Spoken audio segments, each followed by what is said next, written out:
स्वस्थ भारत के जीवंत फोन इन कार्यक्रम में आप सभी का बहुत बहुत कोशिश होती है कि कुछ न कुछ स्वास्थ्य समस्याओं को हम लें और उससे संबंधित आप सवाल पूछें। इसका आयोजन हम करते हैं और आज के जीवंत फोन इन कार्यक्रम में जो विषय हमने रखा है वो है सर्जरी। और आज के समय में हम सभी जानते हैं लेप्रोस्कोपिक सर्जरी के बारे में और रोबोटिक सर्जरी के बारे में। तो इसमें क्या एडवांसमेंट आया है, क्या कुछ नई तब्दीलियां हुई हैं, किस तरह से ये सर्जरी होती है। बहुत सारे सवालात आपके जहन में होंगे कि कब और कैसे ये सर्जरी होती है, सर्जरी के बाद क्या होता है। सर्जरी से बहुत लोगों को डर भी लगता है, तो आज आप सवाल पूछ सकते हैं। तो इससे पहले कि हम अपने विशेषज्ञ से आपकी मुलाकात करवाएं, आप जल्दी से हमारा फ़ोन नंबर नोट कर लीजिए। हमारा फ़ोन नंबर है 0651 2282 फ़ोन नंबर एक बार फिर से बता देते हैं 0651 2282 607। तो इसी नंबर पर आप हमें इसी समय फ़ोन कर सकते हैं और रोबोटिक सर्जरी के बारे में, लेप्रोस्कोपिक सर्जरी के बारे में जो भी सवाल आप पूछना चाहते हैं पूछ सकते हैं। तो चलिए अब हम आपको मिलवा देते हैं अपने आज के एक्सपर्ट से। आज हमारे साथ आपके सवालों के जवाब देने के लिए उपस्थित हैं तमाम जानकारियों के साथ सुप्रसिद्ध सर्जन हैं, सदर हॉस्पिटल रांची में कार्यरत हैं डॉक्टर अजीत कुमार। तो डॉक्टर साहब आपका बहुत बहुत स्वागत है हमारे कार्यक्रम में। नमस्कार सर। हम आए दिन पढ़ते रहते हैं, सुनते रहते हैं कि आप जो नई नई पद्धति से और कितने तन्मयता से बिल्कुल आप लोगों की सेवा कर रहे हैं और सर्जरी में भी तमाम जो कई ऐसे सर्जरी सामने आए हैं आपके माध्यम से कि लोग बिल्कुल उसका लाभ उठा रहे हैं। तो इससे पहले कि दर्शक हमें फ़ोन करते हैं सर, आपसे मैं ही सवाल करती हूँ कि ये जो सर्जरी है, सर्जरी नाम से लोग डर तो मतलब भयभीत तो हो जाते हैं। तो सबसे पहले मैं चाहूँगी कि आप ये बताएं कि सर्जरी से भयभीत नहीं होना है, सर्जरी क्यों आवश्यक हो जाती है? देखिए, सर्जरी जब हमारा कोई अंग खराब हो जाता है या कहीं पे कोई इन्फेक्शन है या स्टोन है या कुछ भी ऑर्गन गड़बड़ होता है तो जो हमारे लिए हानिकारक है, अगर वो शरीर के अंदर रहेगा तो उसमें पॉइजन हो सकता है, उसमें सेप्सिस हो सकता है, इन्फेक्शन हो सकता है। तो उस कंडीशन में हम लोग उसको निकालने की सलाह देते हैं। उदाहरण के तौर पे मैं बताना चाहता हूँ अपेंडिसाइटिस। अपेंडिक्स का सूजन है, उसमें मवाद हो जाता है, सूजन हो जाती है। अगर हम उसे समय रहते ऑपरेशन नहीं करेंगे तो वो फट जाएगा और पूरा पस मवाद जो होता है पेट में फैल जाएगा और उसके कारण सेप्सिस हो जाएगा और मरीज की जान भी जा सकती है। जी। इसलिए बहुत बार सर्जरी जान बचाने के लिए की जाती है। अगर ट्रॉमा केसेस देखें, अंदर ब्लीडिंग हो रहा है, चोट लगा, एक्सीडेंट हुआ है, अगर तुरंत हम उनका पेट खोल के या जैसे भी ऑपरेशन करके ब्लीडिंग नहीं रोकेंगे तो उनकी जान जा सकती है। तो सर्जरी जान बचाने के लिए है, जान मतलब बहुत ज़रूरी होने पर हम लोग सर्जरी करते हैं। जी बिल्कुल। मतलब सर्जरी से जो भय है लोगों के अंदर में वो होना नहीं चाहिए, क्योंकि डॉक्टर्स तभी सर्जरी की बात करते हैं जब ये बहुत आवश्यक होता है। क्योंकि और ये जो हम उसको देखना चाहते हैं, उसको सुधारना चाहते हैं, उसमें सर्जरी ही वो चीज़ है जो उसके काम आ सकती है। इसलिए जब डॉक्टर्स कहें कि सर्जरी करनी पड़ेगी तो हमें डॉक्टर्स की बात माननी चाहिए। ये तो बिल्कुल सही बात है सर। तो अभी बहुत सारी बातों का आपने जिक्र किया कि कब कब सर्जरी की आवश्यकता होती है। तो आज चूँकि हमने जो विषय चुना है वो लेप्रोस्कोपिक सर्जरी और रोबोटिक सर्जरी है, तो ये दोनों क्या मतलब बहुत पुरानी पद्धति है या ये एडवांस में भी कुछ है? थोड़ा दोनों में हम अंतर भी समझना चाहेंगे। ये एक्चुअली मिनिमली इन्वेसिव सर्जरी का एक पार्ट है। मिनिमली इन्वेसिव जैसे पहले जो ऑपरेशंस होते थे वो हम लोग पूरा पेट खोल के बड़ा चीरा लगा के करते थे जी। अभी चूंकि बहुत टेक्निक आगे बढ़ गई है तो अब हम लोग मिनिमली इन्वेसिव सर्जरी की तरफ जा रहे हैं। उसका ये पार्ट है लेप्रोस्कोपिक सर्जरी, रोबोटिक सर्जरी और लेजर सर्जरी भी। अच्छा। लेजर प्रोक्टोलॉजी जो हम लोग करते हैं वो भी मिनिमली इन्वेसिव सर्जरी का पार्ट है। पहले तो ये जान लें कि सर्जरी दो तरह की होती है। एक इलेक्टिव सर्जरी होती है जो हम लोग प्लान करके करते हैं, पूरी तैयारी के साथ करते हैं। दूसरी इमरजेंसी सर्जरी होती है, जैसे कोई एक्सीडेंट हो गया, किसी को गोली लग गई तो उसमें हम लोग तुरंत से करते हैं। तो आम तौर पे minimally invasive surgery elective surgery है, हम लोग प्लान करके करते हैं, तैयारी के साथ करते हैं और इससे शरीर में छोटे छोटे छेद, कानी उंगली, मैं अपने मरीजों को बताता हूँ, कानी उंगली के छेद से हम लोग सारा ऑपरेशन कर सकते हैं। आपको उदाहरण देते हैं, जैसे ऊपर से हम लोग शुरू करते हैं, यहाँ गॉल ब्लैडर है। गॉल ब्लैडर की सर्जरी जो होती है गोल्ड स्टैंडर्ड मानी जाती है लेप्रोस्कोपी से। उसके बाद नीचे हम लोग आंत में आते हैं। अगर कभी आंत फंस जाता है, बैंड है, तो उसको भी लेप्रोस्कोपी से हम लोग छुड़ा सकते हैं। आजकल रिसेक्शन एनास्टोमोसिस भी हम लोग लेप्रोस्कोपी से करते हैं। अपेंडिक्स की सर्जरी हम लोग कर सकते हैं, बच्चेदानी की सर्जरी हम लोग कर सकते हैं जिसको TLH बोलते हैं, ओवेरियन सिस्ट की सर्जरी कर सकते हैं। मतलब हमारे एक गुरु जी ने बोला था कि आज के टाइम में सिजेरियन छोड़ के हर ऑपरेशन हम लोग लेप्रोस्कोपी से कर सकते हैं, चाहे वो थायराइड की सर्जरी हो या कुछ भी। अब हम लोग लेप्रोस्कोपी से कर सकते हैं। लेप्रोस्कोपी का जो बता रहे हैं आप, बिल्कुल छोटे से छेद से ये सारी जो है वो प्रक्रिया हो जाती है। जो पहले लंबे लंबे चीरे लगाए जाते थे वो अब छोटे से छिद्र से होते हैं जी। और ये रोबोटिक के बारे में भी थोड़ा सा हम जानना चाहेंगे कि अंतर क्या है इसमें। हाँ, रोबोटिक का मैं ट्रेनिंग भी ले चुका हूँ आज से 2 साल पहले। अगर सरकार मुझे उपलब्ध कराएगी तो मैं उस पर काम भी करूँगा। और शायद सरकारी संस्था में, सदर अस्पताल में मैं अकेला अभी रोबोटिक का ट्रेंड हूँ।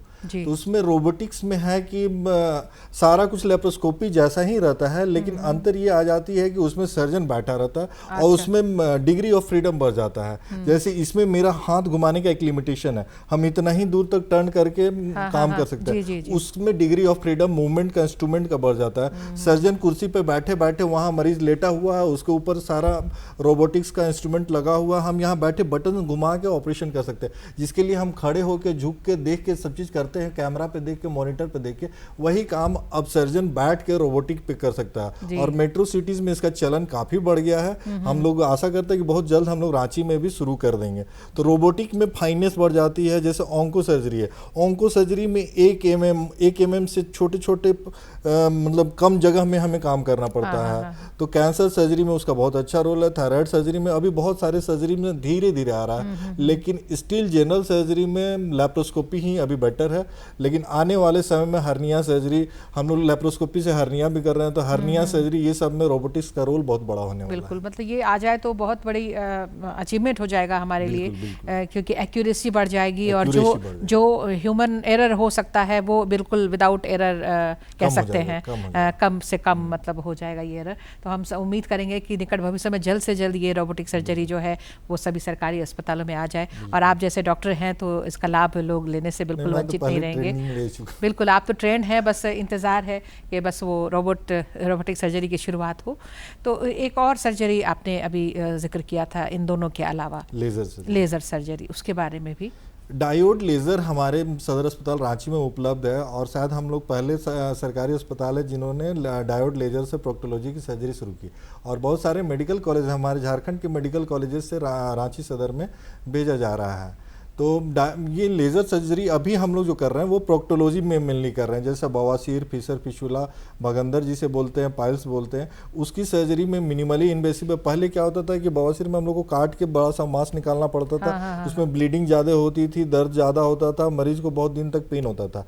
अभी क्या है कि एक पतला वायर होता है, लेज़र वायर, वो जाता है और वो उसको इलाज करके जला के निकल जाता है, और मरीज शाम में या अगले दिन घर चला जाता है। इसमें मॉर्बिडिटी बहुत कम है, मरीज को बेड रेस्ट बहुत कम करना पड़ता है, अर्ली रिकवरी है, ब्लीडिंग नहीं है, पेन कम है, बिल्कुल नहीं है नहीं बोलेंगे, कम है पेन। तो ये डायोड लेज़र जो हम लोग यूज़ कर रहे हैं वो एक एडवांस टेक्निक है मिनिमली इन्वेसिव सर्जरी का। और उसमें एक है कि अगर पैर के नस, वेरिकोज वेन जिसे बोलते हैं, जो अक्सर यंग लोग कंप्लेन लेके आते हैं कि उनके पैर की नस मोटी हो जाती है, तो उसमें ये अच्छा ट्रीटमेंट माना जाता है कि एक वायर जाता है और उस पूरे वेन को सटा के निकल जाता है। तो वेरिकोज वेन जिसके कारण पैर में दर्द होता है, लोग पैर में झिंझनाहट होती है, तो वेरिकोज वेन के ट्रीटमेंट में भी डायोड लेज़र का बहुत अच्छा रोल है।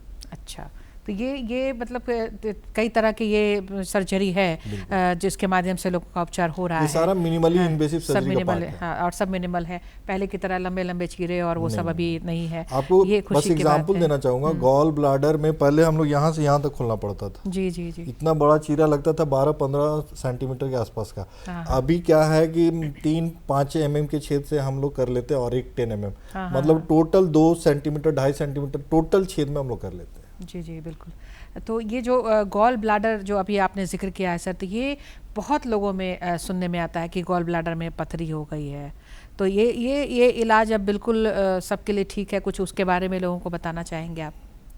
मैंने एक बार अपने सीनियर से पूछा था कि सर एक मरीज मेरे पास आया है और वो बोल रहा है कि नहीं मुझे ओपन कर दीजिए, लेप्रोस्कोपी से मत कीजिए। तो उनका एक लाइन था, वो लाइन मुझे आज भी याद है कि open surgery is insult human body, मतलब अगर आपके पास ऑप्शन है, लेप्रोस्कोपी गोल्ड स्टैंडर्ड है उस बीमारी के लिए, तो आप उसको ऑप्शन दीजिए, बताइए कि नहीं आज के समय में लेप्रोस्कोपी बेस्ट है।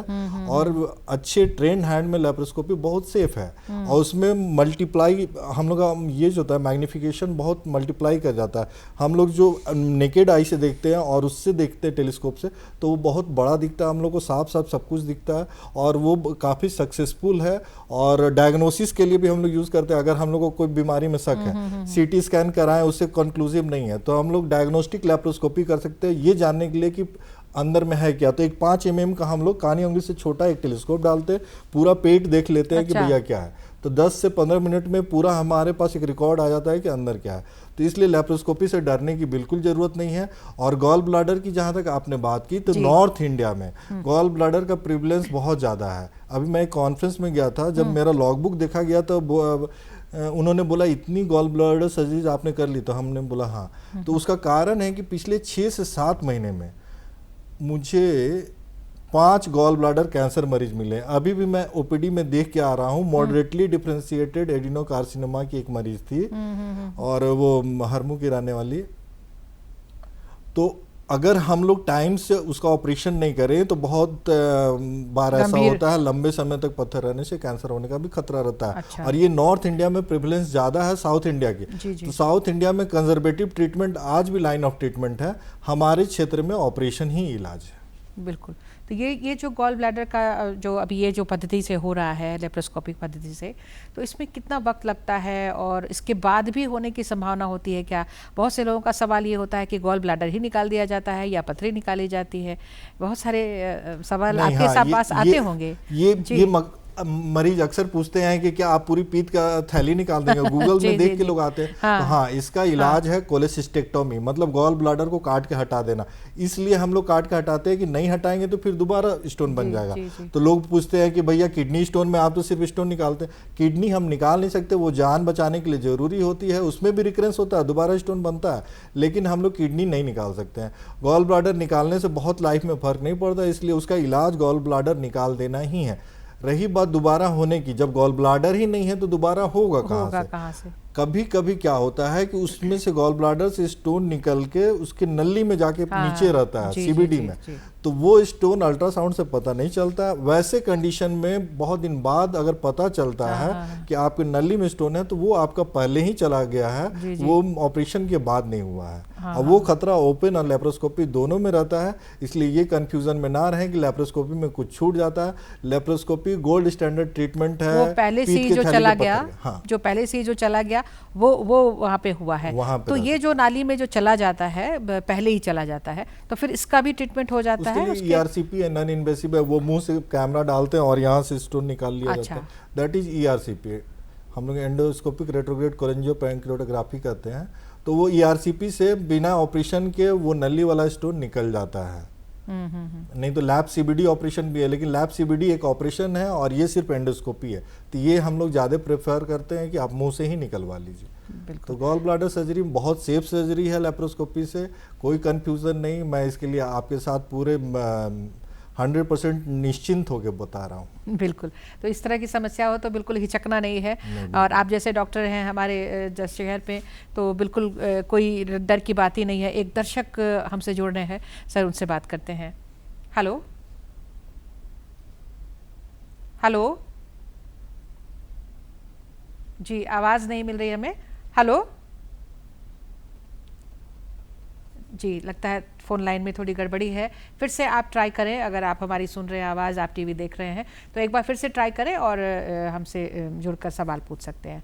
तो डॉक्टर साहब, मैं सवाल अपना बातचीत जारी रखती हूँ। कितने दिन में रिकवरी होती है? हाँ जी, कब तक, मतलब कितना समय लग जाता है इसमें? जब इतने एडवांस ट्रीटमेंट हो रहे हैं तो समय में भी कुछ अंतर आया होगा?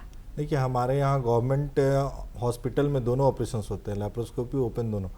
तो लेप्रोस्कोपी में मैं 12 घंटे में भी मरीज को डिस्चार्ज किया हूँ और ओपन में 7 दिन तक भी मरीज रहे हैं। तो अंतर इससे भी समझ सकते हैं। आप 12 घंटे के अंदर घर चले गए, घर पे अर्ली रिकवरी होती है, अपने घर के एनवायरनमेंट में इन्फेक्शन का रिस्क कम होता है। तो इसमें बहुत जल्दी डिस्चार्ज है, 12 घंटे 24 घंटे में। हम अपनी बातचीत जारी रखेंगे सर। मैं आपको चाहूँगी, बीच में रोक रही हूँ, एक दर्शक फिर से जुड़ रहे हैं, एक बार देखते हैं उनसे बात हो पाती है कि नहीं। हेलो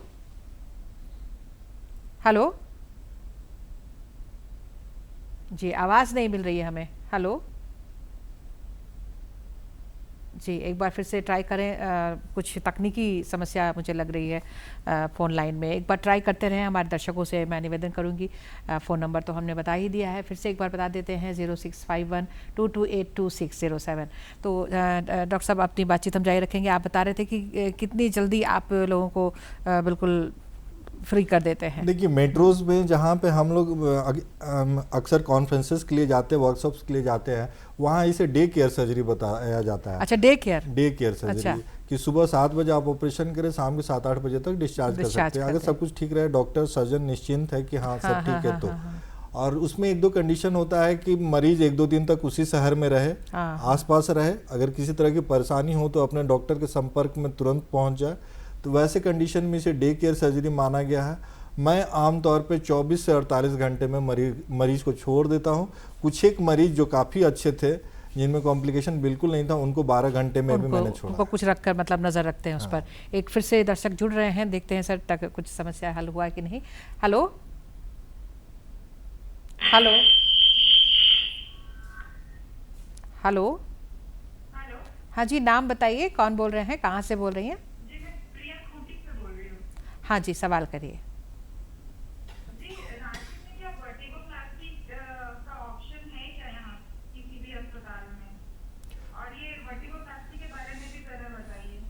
ये प्लास्टिक सर्जन्स करते हैं, रिम्स पे प्लास्टिक सर्जन है हमारे सरकारी अस्पताल में, उनसे मिलके आप वहाँ पे करवा सकती हैं।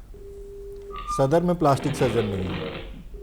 जी जी जी, तो इसके बारे में भी थोड़ी सी जानकारी दे दें। फ़ोन लाइन तो कट हो गया, लेकिन टीवी के माध्यम से वो तो सुन ही लेंगी हमारी बात। वो एक्चुअली ये एक प्लास्टिक सर्जरी का पार्ट होता है। अच्छा। जिसमें अगर हमारा जो कटा हुआ पार्ट है, जहाँ गैप रहता है, उसको प्लास्टिक सर्जन एक फ्लैप उठा के या अगर नज़दीक है तो उसको मार्जिन प्रेस करके अपोज कर देते हैं, जोड़ देते हैं। बिल्कुल, मतलब ये एक ऐसी सर्जरी है जिसके लिए अलग एक्सपर्ट होते हैं। उसके लिए ये प्लास्टिक सर्जन होते हैं। तो मतलब अगर इस तरह की बात है, इस तरह की समस्या है, तो प्लास्टिक सर्जन से कांटेक्ट करना चाहिए और उनसे इलाज लेना चाहिए। तो आपने फ़ोन किया, आपका बहुत धन्यवाद। तो सर, आपने बताया कि कितनी जल्दी आप छोड़ देते हैं, 1 डे केयर है, अगर कुछ अन्य तरह की कुछ परेशानियां ना हो साथ में। कई बार क्रिटिकल कुछ होता है, कंडीशंस, अचानक में भी सर्जरी करना पड़ता है। और हमने तो सुना है आपके बारे में भी कि कई बार कितनी तरह के ऑपरेशंस आपने किए हैं। तो कुछ उसका आपका जो अनुभव है वो भी जानना चाहेंगे, और किन हालात में ये सर्जरी बहुत आवश्यक हो जाती है, क्रिटिकल हो जाती है, और कैसे आप उसको डील करते हैं? एक मरीज है जो मैंने सोचा भी नहीं था कि मैं लेप्रोस्कोपी से कर पाऊंगा। एक लड़का था 7-8 क्लास का, वो बाइक चला रहा था, बाइक उसे चलाना नहीं चाहिए था, वो बाइक चला रहा था, उसका एक्सीडेंट हो गया, बाइक की हैंडल उसके पेट में घुस गई। यहाँ से घुस गई और पूरा यहाँ से फाड़ दिया। उसका एज कम था, तो मुझे लगा कि अगर हम इसका पेट खोलने से बचा पाए तो बहुत अच्छा होगा। तो मैंने और अपने एनेस्थेटिस्ट डॉक्टर कौशल ने मिलकर प्लान किया कि इसको हम लोग ट्राई करते हैं। बिल्कुल। तो पहले तो हम लोगों ने इस छेद को बंद करके फिर यहाँ से पेट में हवा भर के पेट को फुलाया, जो लेप्रोस्कोपी में करते हैं, न्यूमोपेरिटोनियम। पेट फुलाया तो देखा कि वो जो फाड़े हुए था वो लीवर को भी छेद किए हुए था, स्टोमक को भी छेद किया था, स्प्लीन तक वो चोट पहुंचाया हुआ था। लेकिन फिर भी हम लोगों ने उसकी एज को देख के रिस्क लिया और टाइम अच्छा खासा लगा।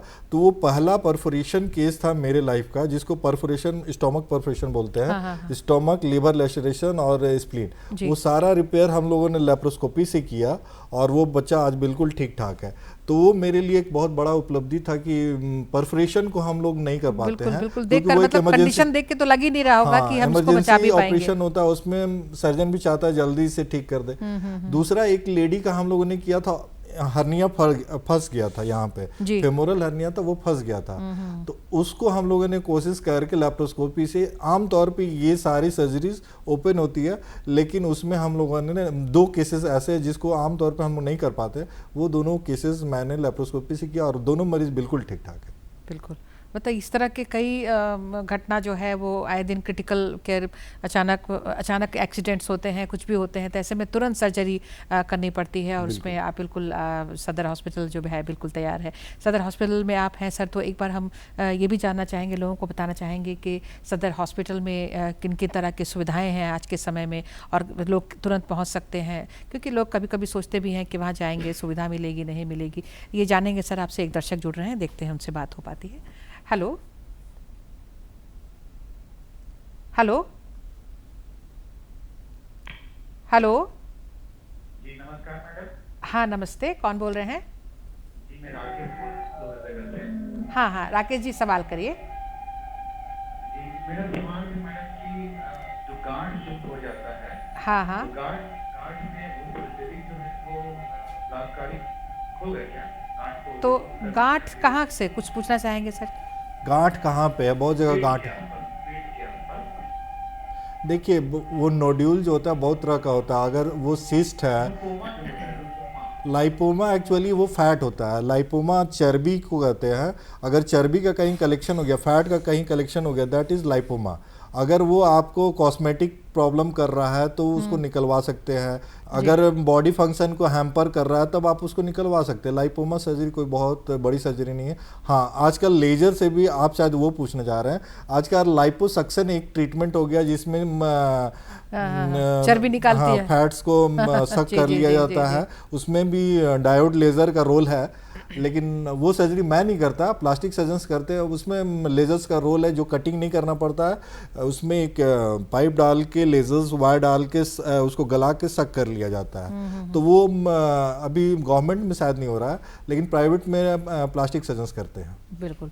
तो ये इस तरह की सुविधा जहाँ है वहाँ पर जाकर अपनी बात रख सकते हैं। हम लोग उसका काट के निकालने का काम करते हैं। लाइपोमा हम लोग निकालते हैं, लाइपोमा निकाल देते हैं। जी जी, ये तो कई जगह ये जमा हो जाता है, ये फैट, तो वो ठीक हो जाता है। बिल्कुल, उससे कोई हानि नहीं है, लेकिन अगर कॉस्मेटिक उसका कुछ है, रोल है, अगर आपको खराब लग रहा है या कोई ऑर्गन का फंक्शन उससे दिक्कत है, तब कर सकते हैं। बिल्कुल। तो सर आपके साथ बातचीत करते करते पता ही नहीं चला समय का, तो चलते चलते एक बार जो सुविधाएं हैं हमारे सदर हॉस्पिटल में आपके माध्यम से पहुंच रही हैं, एक बार जल्दी से बता दीजिए सर। देखिए, हम रांची सदर अस्पताल एक सुपर स्पेशलिटी सदर अस्पताल के तौर पे विकसित होते जा रहा है, जो हमारे लिए गर्व की बात है। ये झारखंड का पहला सुपर स्पेशलिटी सदर अस्पताल है। यहाँ पे लैप्रोस्कोपी, मिनिमली इन्वेसिव सर्जरी की सारी ऑपरेशंस हो रहे हैं, जैसे कि gall bladder surgery, appendix surgery, 4-5 तरह के हर्निया सर्जरी हम लोग कर चुके हैं। फिर पेट से जितने भी जुड़े हुए बीमारियां, उसका हिस्टेक्टोमी, TLS जो कहते हैं वो भी, और ऑन्को सर्जरी हमारे यहाँ है, प्लास्टिक ऑन्को मेडिसिन हमारे यहाँ है, हीमेटोलॉजी के डॉक्टर हमारे यहाँ हैं, ऑर्थोपेडिक की बड़े बड़े ऑपरेशंस हमारे यहाँ हो रहे हैं, नी रिप्लेसमेंट, हिप रिप्लेसमेंट, और पैथोलॉजी भी हमारे यहाँ अच्छा है। और मतलब गायनी तो बहुत अच्छा काम कर रहा है हमारे यहाँ, ऑप्स गायनी भी बहुत अच्छा है। तो आप ये सारी बीमारियों से जुड़े हुए, अभी कैंसर और गैस्ट्रो हमारे यहाँ, और शायद हम लोग पहले सरकारी अस्पताल है जहाँ गैस्ट्रो की भी डॉक्टर उपलब्ध हैं, ऑन्को सर्जन है, ऑन्को मेडिसिन है, ये सारे डॉक्टर्स है, बच्चे के डॉक्टर हैं। बिल्कुल, तो ये सारे डॉक्टर्स वहाँ पर अच्छे डॉक्टर बिल्कुल, ये बहुत अच्छी बात आपने बताई है सर। सदर हॉस्पिटल के में मतलब अभी हर तरह की सुविधा, हर डिपार्टमेंट में हर मरीज जा सकते हैं और सुविधाओं का लाभ ले सकते हैं। तो सर आपने अपना बहुत ही कीमती वक्त दिया है, बहुत अच्छी जानकारियाँ आपके माध्यम से मिली हैं, हम आपका बहुत बहुत धन्यवाद करते हैं सर। नमस्कार। और आप सभी दर्शकों को भी बहुत बहुत धन्यवाद। नमस्कार।